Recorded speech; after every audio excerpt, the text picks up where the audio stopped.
Todos são bem-vindos. Hoje vamos começar a maior jornada da nossa vida, que é a leitura da Palavra de Deus. A Bíblia é a voz viva do Senhor que fala ao nosso coração.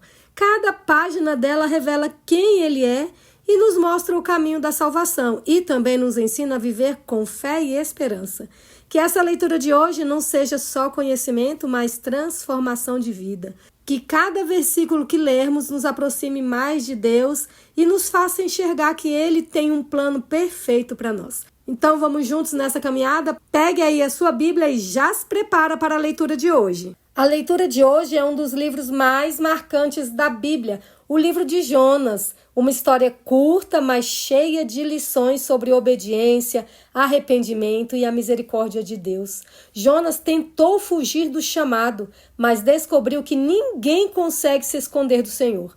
Ao mesmo tempo, vemos um Deus que não desiste nem do profeta rebelde e nem de uma cidade inteira perdida em pecado. Esse livro vai nos mostrar que a vontade de Deus sempre é maior que a nossa e que a sua graça alcança até quem nós achamos que não merece.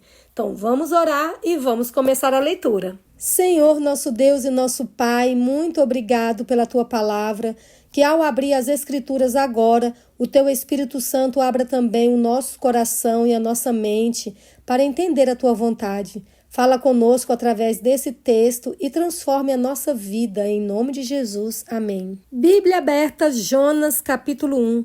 O chamado de Jonas, a sua fuga e o seu castigo. A palavra do Senhor veio a Jonas, filho de Amitai, dizendo: Levante-se, vá à grande cidade de Nínive e pregue contra ela, porque a sua maldade subiu até a minha presença. Jonas se levantou, mas para fugir da presença do Senhor, para Tarsis. Desceu a Jope e encontrou um navio que ia para Tarsis.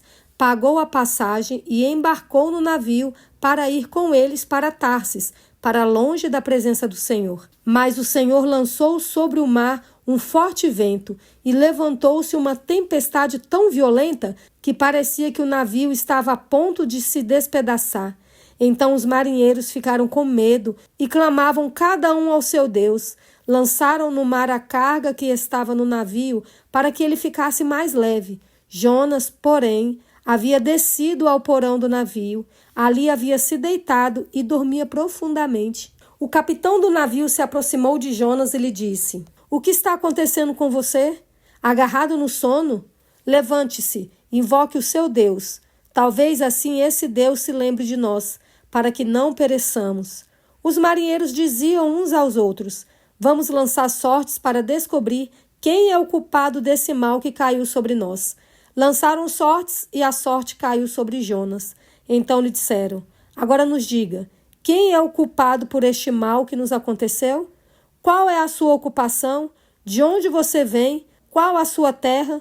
E de que povo você é? Jonas respondeu: Eu sou hebreu e temo o Senhor, o Deus do céu, que fez o mar e a terra. Então os homens ficaram com muito medo e lhe perguntaram: O que é isso que você fez? Pois aqueles homens sabiam que Jonas estava fugindo da presença do Senhor, porque ele lhes havia contado. Então lhe perguntaram: O que devemos fazer com você para que o mar se acalme? Disseram isto porque o mar ia se tornando cada vez mais tempestuoso. Jonas respondeu: Pegue-me e me lancem no mar. Então o mar ficará calmo, porque eu sei que por minha causa esta grande tempestade caiu sobre vocês. Em vez disso, os homens remavam, esforçando-se por alcançar a terra. Mas não podiam, porque o mar ia se tornando cada vez mais tempestuoso contra eles. Então clamaram ao Senhor e disseram: Ah, Senhor, rogamos-te que não nos deixes perecer por causa da vida deste homem, e não faças cair sobre nós este sangue inocente, porque tu, Senhor, fizeste o que foi do teu agrado. Em seguida, os marinheiros pegaram Jonas e o lançaram no mar, e a fúria do mar se acalmou. Então esses homens temeram muito o Senhor, ofereceram sacrifícios ao Senhor e fizeram votos. O Senhor ordenou que um grande peixe engolisse Jonas, e Jonas esteve 3 dias e 3 noites no ventre do peixe. A oração de Jonas. Então Jonas, do ventre do peixe, orou ao Senhor seu Deus e disse: Na minha angústia clamei ao Senhor, e ele me respondeu. Do ventre do abismo gritei, e tu ouviste a minha voz, pois me lançaste nas profundezas, no coração dos mares, e a corrente das águas me cercou. Todas as tuas ondas e as tuas vagas passaram sobre mim. Então eu disse: estou excluído da tua presença. Será que tornarei a ver o teu santo templo? As águas me cercaram até a alma, o abismo me rodeou, e as algas se enrolaram na minha cabeça. Desci até os fundamentos dos montes, desci até a terra, cujos ferrolhos se fecharam atrás de mim para sempre. Tu, porém, fizeste a minha vida subir da sepultura, ó Senhor meu Deus. Quando dentro de mim desfalecia a minha alma, eu me lembrei do Senhor, e subiu a ti a minha oração no teu santo templo. Os que adoram ídolos vãos abandonam aquele que lhes é misericordioso, mas com a voz do agradecimento eu te oferecerei sacrifício. O que prometi cumprirei. Ao Senhor pertence a salvação. E o Senhor falou ao peixe, e este vomitou Jonas na terra. Jonas prega em Nínive. A palavra do Senhor veio a Jonas pela segunda vez, dizendo: levante-se, vá à grande cidade de Nínive e pregue contra ela a mensagem que eu lhe darei. Jonas se levantou e foi a Nínive, segundo a palavra do Senhor. Ora, Nínive era uma cidade muito importante diante de Deus. Eram necessários 3 dias para percorrê-la. Jonas começou a percorrer a cidade caminho de um dia e pregava dizendo: ainda 40 dias e Nínive será destruída. O arrependimento dos ninivitas. Os ninivitas creram em Deus, proclamaram um jejum e vestiram roupa feita de pano de saco, desde o maior até o menor.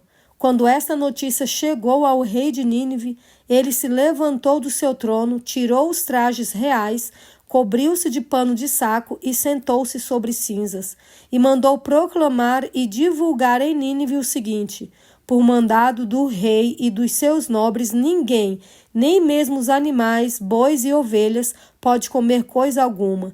Não lhes deem pasto, nem deixem que bebam água. Todos devem ser cobertos de pano de saco, tanto as pessoas como os animais. Então clamarão fortemente a Deus e se converterão, cada um do seu mau caminho e da violência que há nas suas mãos. Quem sabe, talvez Deus se volte e mude de ideia, e então se afaste do furor da sua ira, para que não pereçamos. Deus viu o que fizeram, como se converteram do seu mau caminho, e Deus mudou de ideia quanto ao mal que tinha dito que lhes faria e não o fez. A raiva de Jonas e a misericórdia de Deus. Mas Jonas ficou muito aborrecido e com raiva.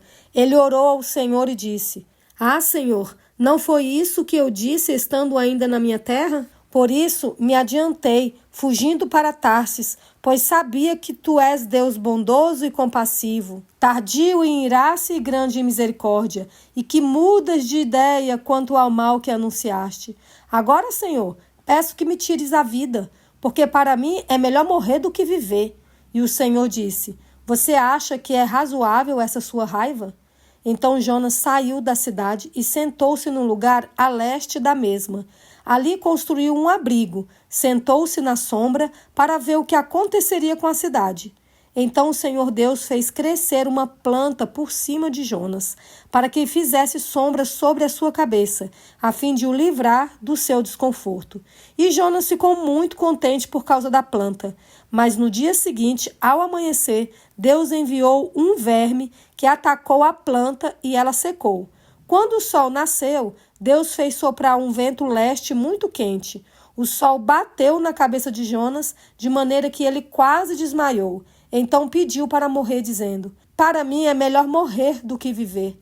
Então Deus perguntou a Jonas: você acha que é razoável essa sua raiva por causa da planta?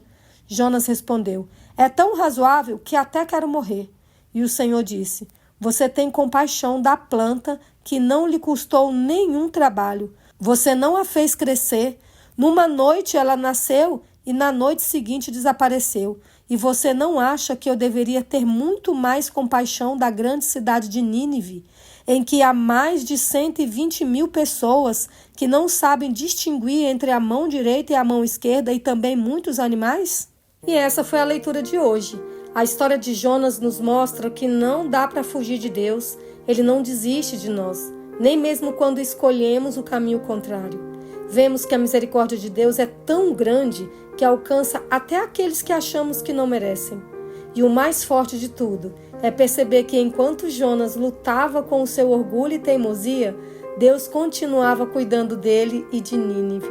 O livro termina sem resposta de Jonas e parece que a pergunta fica aberta para mim e para você. Vamos escolher a obediência ou continuar resistindo? Hoje, Deus também está chamando você. Talvez para deixar de fugir, talvez para perdoar alguém, ou até para recomeçar sua caminhada de fé. Não espere um grande peixe te engolir para entender. Escolha hoje obedecer ao Senhor e experimentar a vida que Ele preparou. A decisão está em suas mãos. Que Deus te abençoe e até amanhã.